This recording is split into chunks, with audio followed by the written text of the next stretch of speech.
Matahari Makkah bersinar terik, namun tak mampu menyaingi panasnya amarah yang mendidih di dada Umar bin Khattab. Otot-otot lehernya menegang menahan murka.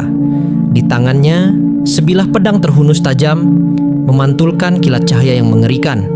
Langkah kakinya yang berat mengentak debu jalanan. Hari itu niatnya hanya satu. Dia bertekad untuk memenggal kepala Rasulullah dan mengakhiri dakwah yang dianggapnya telah memecah belah kaum Quraisy. Dalam perjalanan maut itu, seorang pria dari Bani Makhzum mencegatnya.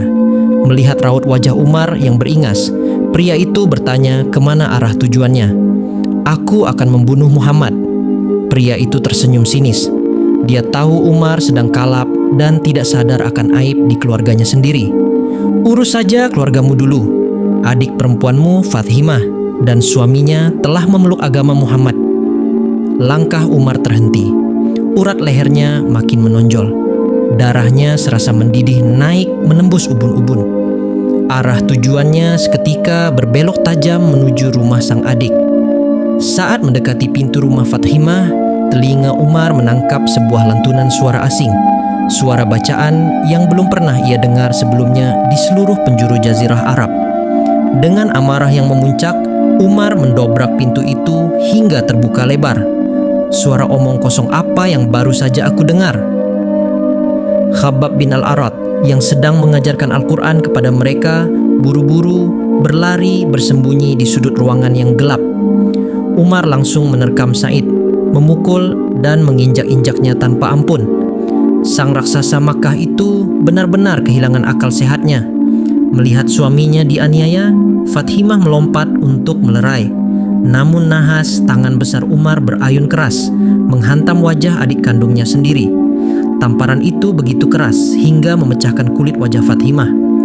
Darah segar menetes dari bibir dan pipi wanita lemah tersebut dan menodai pakaiannya. Sambil menahan perih dan air mata, Fathimah menatap mata kakaknya yang menyala-nyala. Keberanian aneh tiba-tiba merasuki jiwa wanita itu. "Wahai musuh Allah, apakah engkau memukulku karena aku mentauhidkan Allah?"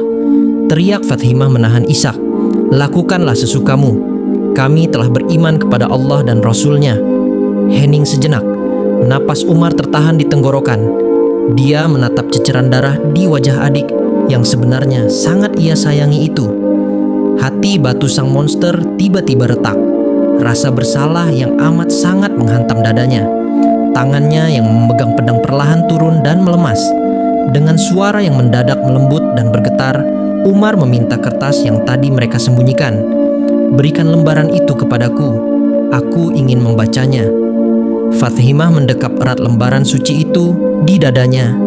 Matanya menatap tajam, tak gentar sedikit pun pada pria raksasa di hadapannya. "Engkau musyrik dan najis. Kitab ini tidak boleh disentuh kecuali oleh orang-orang yang suci." Fathimah memberikan sebuah syarat mutlak. Jika Umar ingin menyentuh lembaran itu, sang monster pembunuh ini harus pergi untuk membasuh dirinya terlebih dahulu. Raksasa yang tangannya terbiasa menggenggam pedang itu kini menunduk patuh. Dia melangkah menuju wadah air. Sensasi dingin menyentuh kulitnya yang memanas.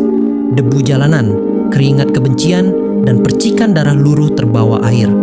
Di momen keheningan yang basah itu, napas Umar yang tadinya memburu kini mereda.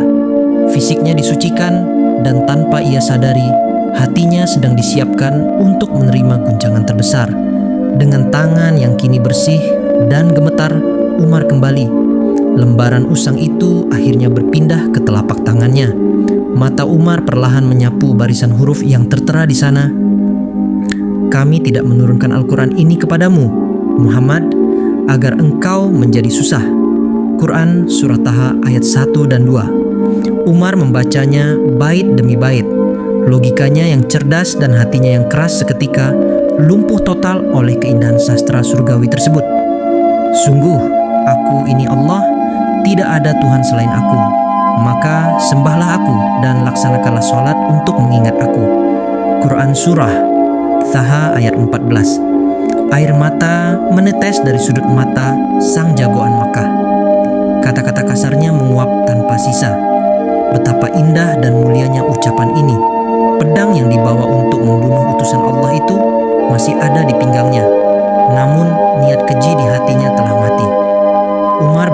menuju rumah Arqam bin Abil Arqam, bukan untuk menebas leher Rasulullah, melainkan untuk menjatuhkan diri dan menyerahkan nyawanya sebagai perisai pelindung sang Nabi. Begitulah cara kuasa Allah bekerja. Dia tidak membinasakan musuh yang paling keras memusuhi agamanya. Allah justru menyentuh relung hatinya, mengubah sang monster menjadi pintu gerbang kejayaan Islam.